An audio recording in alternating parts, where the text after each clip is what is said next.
Hello, Jedi. You may be a Jedi Pathworker, a Jedi Religionist, or a Jedi Realist. But you're here today, and today we're going to be talking about filling in the blanks in your practice. Now, that's a bit of a misnomer for a title, because a lot of this video is going to be how not to fill in the blanks. But we're gonna look at some of the filling in of the blanks too. So, if you're doing Jedi Path work and you're pulling from the Legends continuity, and or you're pulling from that along with the canon continuity, or you're doing some combination thereof, you're going to find that eventually you're going to need some resources outside of this.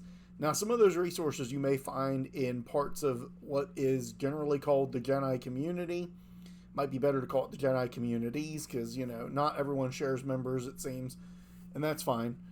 But you're going to have, at some point, you're going to have to get more information than maybe you started with. So, if you're in that state, some things to consider. First of all, meditations. You're only going to have so many meditations presented in the path working that you can pull from the mythos. You are going to have some meditations based on deep breathing that are presented in there. And if you look for them, you'll find some mind state meditations where it's the state of mind that you're aiming for, and through the force of will and focus, achieve that state for brief periods or long periods. You may find good visualization exercises or be able to use some of the concepts as visualization exercises. However, you're also going to be pulling from outside sources. You'll be pulling from a lot of Taoism, a lot of Buddhism, and maybe even some Shinto in there. But you've got to be careful what you do and don't pull from. And I'm gonna get into that more in a minute when we get in what not to do. But the general rule is anything you pull from, you should already have some level of grounding in the mythos as a center point. So we know that calming meditations are centered in the mythos. There's references to that in the old Thrawn trilogy. There's references to that throughout most of the Legends continuity. We know that focused meditations with visualization are a thing as well, and those can often be a part of force work. In fact, visual imagery expressing what a Jedi does while they're tapping into the Force is very common, and if not imagery, then kinesthetic concepts. So you will have opportunities then to pull from things like Qigong, or you might pull from art forms like Tai Chi. And I say art forms because I think one thing we've got to do is stop calling the Jedi arts the Jedi martial arts. And that's going to sound funny. What I mean by that is when it's a combative form, calling it the martial arts makes sense. But most of the time, you're pursuing this to build a stronger body, to build a stronger connection to the Force, and to give yourself an outlet of expression of the Force through movement in a way that is, I don't want to say uniform, but I'm going to say maybe holistic in a sense, as it combines so much of the body's range of motion and capability. Again, depending on the art. The reason I say we might need to sometimes consider taking away the word martial in that, but recognizing that it stems from martial arts, is that oftentimes people like to focus on the idea of fighting. They hear the word martial and they want to run into a battle cry of fighting and combativeness. Most martial artists avoid fighting.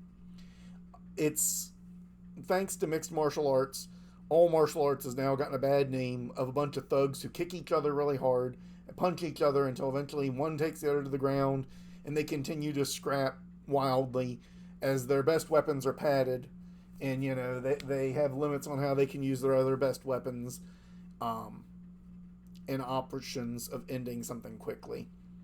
Real fights end in a few minutes, and by a few minutes I mean 1 or 2. Mixed martial arts takes rounds. Mixed martial arts can usually handle themselves defensively. When you're padding your best weapons, you've got to hit a lot harder with them to do anything. But you're losing some of the holisticness there. I'm not against mixed martial arts.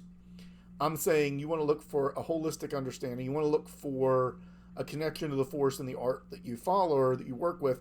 If it's not there, like I said, I practiced boxing, then you want to look for something that can augment that a little further in combination with it. Now, for Force work, you're going to want to be really careful when you pull from traditions. And what I mean is you want to pull from the general idea, not the complete method. Oh my goodness, everyone knows that I'm a mystic, and I often preach of the need to work with older methods, especially traditional methods. Well, I'm going to tell you, for a Jedi, this is not a traditional path. It is a New Age path. Neo-pagan has been used to refer to it. I'm going to get into that in a moment. But you're going to, when you pull from a technique, really look at it and then compare it to how the Force is described and used and augment it with that understanding. This is a path with a lot of homework. It really is. So, those are things you're going to pull from. Those are not exact sources, but they are things you want to look into. You're going to need to do some research on this, especially at the start. Why all the forewarnings on that? Well, because there are a lot of things that you don't want to pull from, and we're going to be getting into that list, well, directly here. The first thing is going to be pulling from religions to augment what you're missing. If you are missing something as a Jedi, you need another religion to fulfill it. Not that the religion has some other value to you, but you need that to fill in the parts of the blanks in the Jedi Path for you.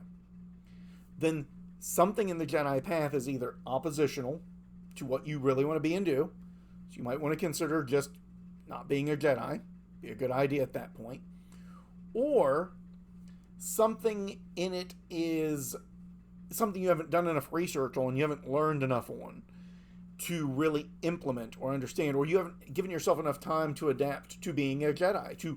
This is not a path that you get on and instantly, boom, you're a Jedi. I know, someone has told you that they can't judge if you're a Jedi and all of this other stuff, and I didn't give my Pathworker apology this time in the video at the start, so I'm not going to give it now. This is a path. If you're walking this as a path, you are going to have to adapt to it somewhat. Some of those adaptations may be impossible. That still means you're on the path. Good job. What I mean by impossible, you may not have the ability to run and jump very far. You might never have that ability, depending where you're at in your life. You may be older, you may be younger, you may have injuries or disabilities, you may be recovering from various illnesses. Who knows? That is not what makes a Jedi. It's part of it, and it adds into it. It enriches a Jedi, makes them more capable. If you need religious stories to fill what you're missing, when we have a mythos that is the largest mythology of any religion, so as a Pathworker, you hold to being religiously a Jedi as well. You may not worship the Force, but you believe in it, you trust in it. You know that it has a guidance. That guidance there's always going to be the debate. Is it aimed by some part of you internally, or is it purely external? Does the Force care? I've got more evidence that the Force cares and moves us, but I've also got evidence that we move it, and it says as much in our mythos. So when you start pulling from other stories to supplement, what you're saying is, I don't want to use these stories because I really don't like the mythos. I'm not really drawn to it as a Jedi. And if that's the case, that would be very much like a Christian who doesn't use the Christian parables to understand Jesus. Is it possible? You know, I'm so used to being apologetic that I want to go, yeah, it is. But I'm going to tell you, no, it's not. If you have a Christian that only tells Buddhist stories, they should be a Buddhist. That's just how it is. Now, you might not want to pull from the stories word verbatim due to copyright issues. That I get. But you still want to use them for your internal language, your internal dialogue, when and where you can. We have the Wikipedia, which has, in a very factual form, every bit of knowledge you could need in terms of what the stories are. You won't get the quotes, you won't get all of the immediacy or the deeper understanding, but it's a good place to start. And it gives you a vast resource. And if the Wikipedia should be taken down at some point, something else will show up, a fandom wiki thing. So it's not like you have a lacking of stories to delve into. You don't want to pull from other religions for the values. Why not?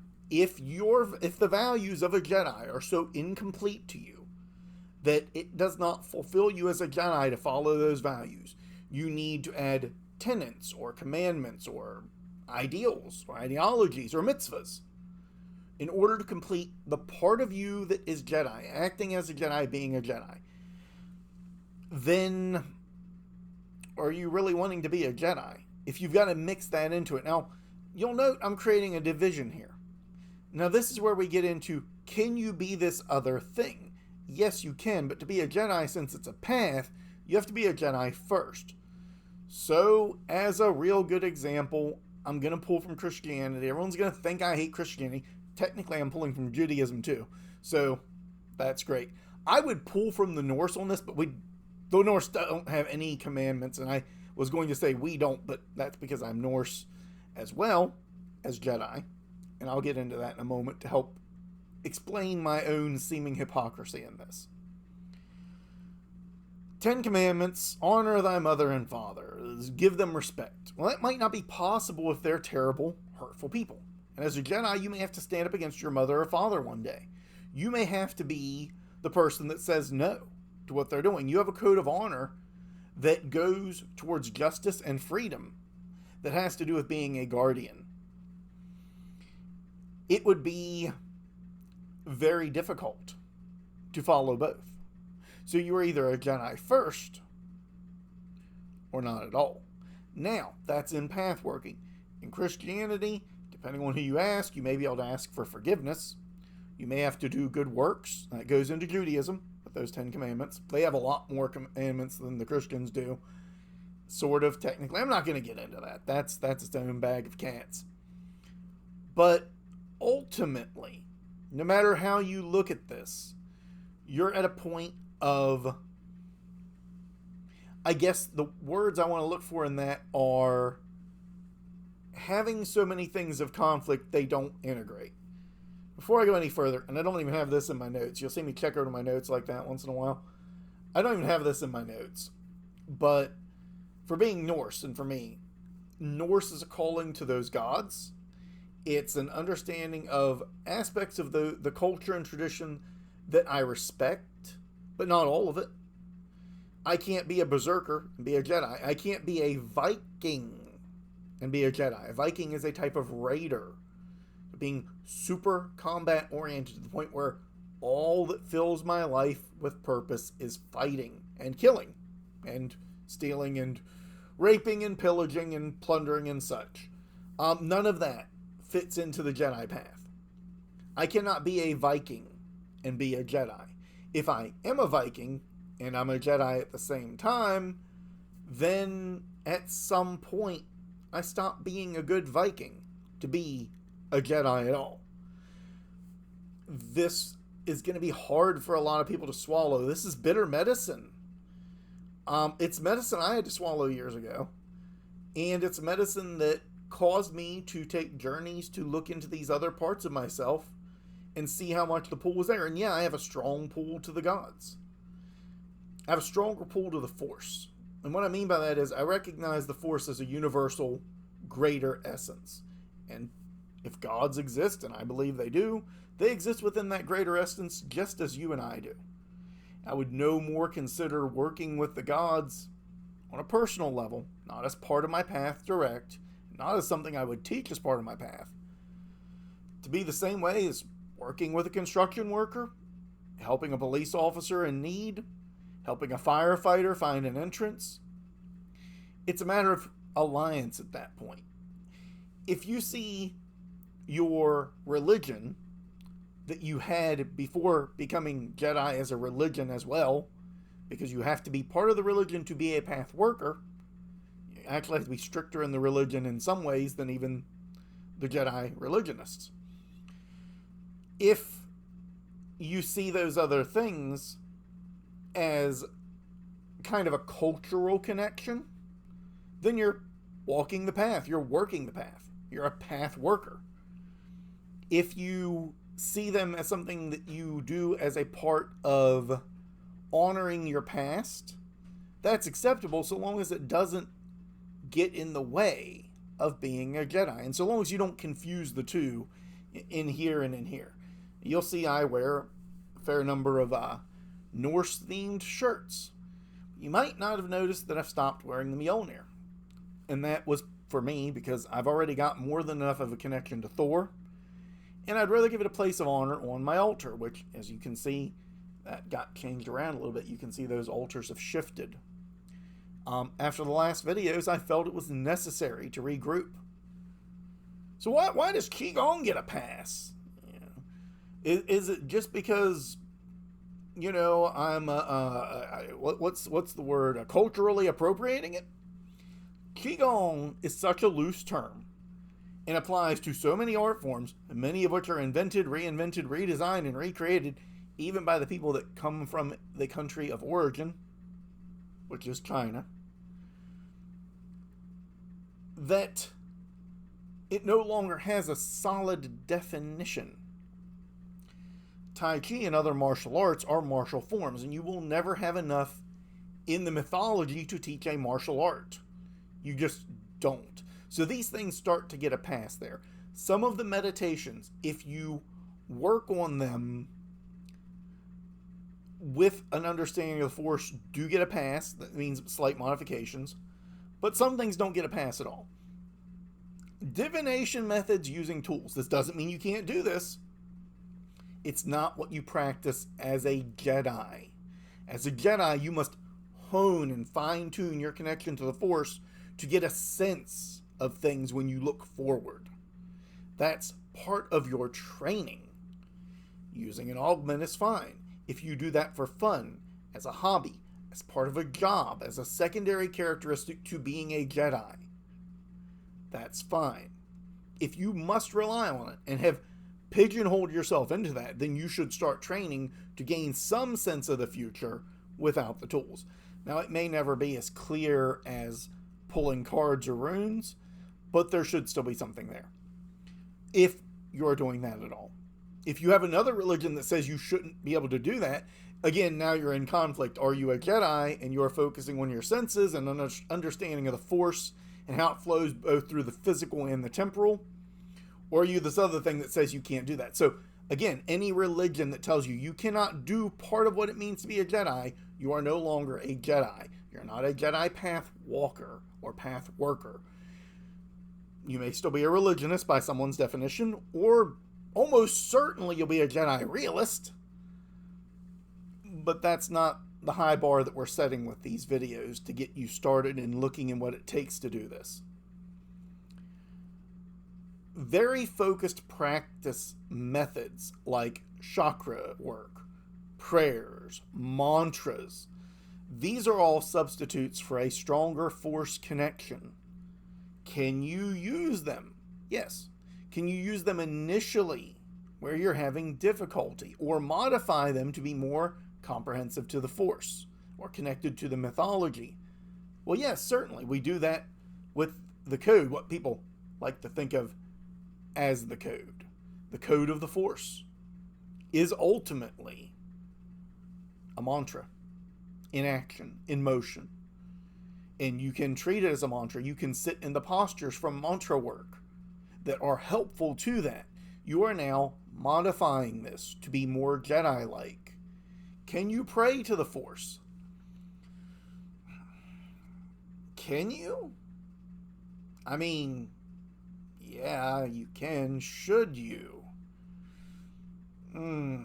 Either you are one with the Force and it's flowing through you, or you are becoming one with the Force and it's flowing through you, or you have a connection to the Force and it is shakily available to you, or you have touched on the Force and it is less available to you, but it is there and you know it's there, or you're treating it like God or a God and expecting it to just intervene. At that point, you may be better off praying to yourself. Maybe even the spirits in the Force, if you want to go that road. Or to a God outside of that. But if you use prayer as a replacement for actual Jedi training, the only thing you've done is made yourself a prayerist, I suppose. Or you're now back on one of those other religious paths and ignoring being a Jedi. You'll lose your connection to the Force that way as well over time. You start using these other things. You start focusing on chakras, and all of a sudden it's always chakras. You lose a sense of the person's energy as a whole thing that goes beyond just a series of chakras or meridians. The more you make it specific in these ways, the more you use these religions to fill in the blanks, the more you're actually just wiping out a wider view and understanding, a greater depth. Now we're going to get to a quote that I said a while back that was brought back to my attention. I once, years ago, said that to be a Jedi, you have to sacrifice your gods on the altar of the Force. I want to look back at that quote. I was actually told that it was so extreme that when brought up in conversation, it was unsettling to some degree. It should be a little unsettling. You're recognizing the Force as an undercurrent, greater than all gods. You may have a call to them. You may consider them allies and call them your gods in that respect. You may consider them connected to you. There may be a strong connection there. That's all fine. And that works for any religion. If you are a Christian because you believe in Jesus as salvation and the afterlife, I would be hesitant on that if you believe it also is something other than a oneness with the Force afterwards. Now, if you believe it's a oneness with the Force and that that happens regardless, then if you believe in Jesus in the sense that you think he's just a good guy, you think that his teachings were good, well, I'll agree with you there. It's a lot of good stuff. But at some point, are you fitting the mold of Christian, or are you just someone who has a faith that this person existed and a faith that what they taught was good, and so you are using that to help calibrate your concept of good? Being a Christian means investing faith. Being Norse is a little easier in that respect. Some sects of Buddhism and Taoism are easier in some respects, especially since the core undercurrents of the Force were drawn from Buddhist-inspired ideals and Taoist-inspired ideals, and media that portrayed people from those ideals. Let's not forget that. In that, are you sworn in oath, or in deed or action, in heart or soul, to follow the commands of Odin or Thor or Tyr? Well, if so, you can't be a Jedi. Now, when it comes down to the amount of practice and time you can put in on these things, initially, I said years ago in a video that you'd make a poor Jedi or a poor anything else. And I'll say this, if Jedi is coming first, as in that's how you define who you are, that's where you focus your training, and then other focuses of area, even worship to some degree, that's cultural, that's part of fulfilling a connection to something else, while also fulfilling a connection to the Force. I just don't see that as being a major issue then. If you're going to be a berserker, or, for example, if you wanted to follow some of the worst parts of the Havamal, I'll pick on my home territory here. There's a whole section of the Havamal that talks about the evils of women. If you're going to treat that as a truth, you are no longer upholding justice and freedom. Now, if that's secondary, if that's just tertiary reading, or even tertiary reading, because you have a cultural connection there, you feel a real strong pull to that history and a pull to those gods, and you want to know more about them and work with them, that's fine. But that's not your Jedi practices. It doesn't get to replace your meditation, your Force work, and your martial work. I didn't say and or. I should say Jedi arts work. Because as soon as I say martial, everyone says, well, you can't be doing the proper Tai Chi unless you're using it in a way that you can break someone's skull. And I'm sorry, if you're up there in years and you're doing Tai Chi as a method of expression of the Force, Good on you. And if you're not learning Tai Chi Chuan and you're not going to break someone's skull, well, if you're over the age of 50, you probably don't need to, or probably wouldn't be safe for you to. You might hurt yourself worse depending on the condition of your body. Heck, some people over 40, it might hurt them worse. Certain people with disabilities, it may hurt them worse. Not everything has to be bludgeoning brute force death at the end of the day. In fact, as a Jedi, you should be seeking the road of peace within the art, regardless. Violence should be a last resort. For some reason, you say the martial arts, everyone hops up and down. It's a thing. But that's not really the point. The point here with sacrificing your gods on the altar of the Force is, to some degree, you do. You recognize that your gods can never be higher than the infinite. If they are the infinite, then you are technically no longer a Jedi. You don't believe in the Force. You just believe in using the name while being something else. And that's fine. I encourage people to do that. No, I don't. I thought I had something to go there with that. Something along the lines of, if you're going to, want to represent the realists or the religionists. But that's confrontational in a way that I don't really want to be. I've met more religionists with good heads on their shoulders and a strong focus, some of which I think may even be path workers by the definitions that I hold. So, no. If you think God is the Force, or your gods are the Force, and they're a representation, not something within the Force, but a representation, unless you've done some serious mental gymnastics to make this story allegory, and if it is pure allegory, then I can accept that if your other religion is pure allegory for aspects of the Force in motion. Maybe, but that also paints a picture of the Force as having a selfish, vicious, vengeful side if you are Norse or Christian or Judaic or really just about anyone. And the Force doesn't have that. So even as an allegory, you're working very hard to do this. Now, if this is about things which exist within the Force, beings, entities, if you prefer, well, yeah, that's fine. People tell stories about me and my fellows, my inner circle, and my what I call my outer circle. My inner circle being my closest friends and people that I trust, some of whom are, actually many of whom are major parts of the Jedi Path and are Path Workers. Or they are from paths adjacent to it, in the sense that they still connect to the Force and they still better themselves. So, yeah, you're gonna have to make that sacrifice on the altar of the Force. But you don't have to hate doing it. It doesn't mean you can't enjoy the cultural aspects. You can't work with these things. You just don't confuse yourself.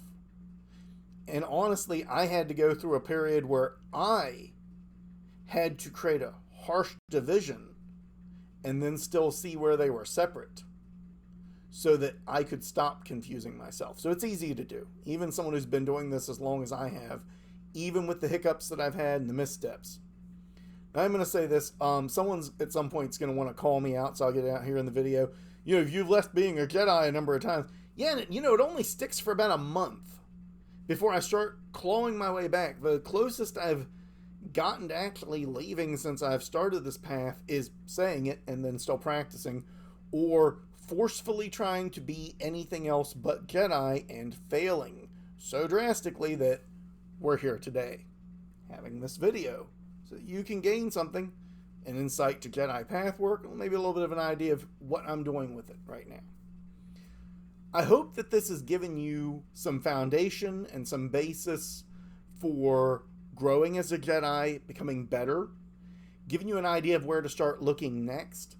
I really want to do some videos at some point on the core exercises, but I honestly, a lot of times I think that they work better in writing outside of things like guided meditation. And honestly, guided meditation gets overused because then you've just built up the imagery center without the kinesthetic connection that lets you feel the Force, as is often said.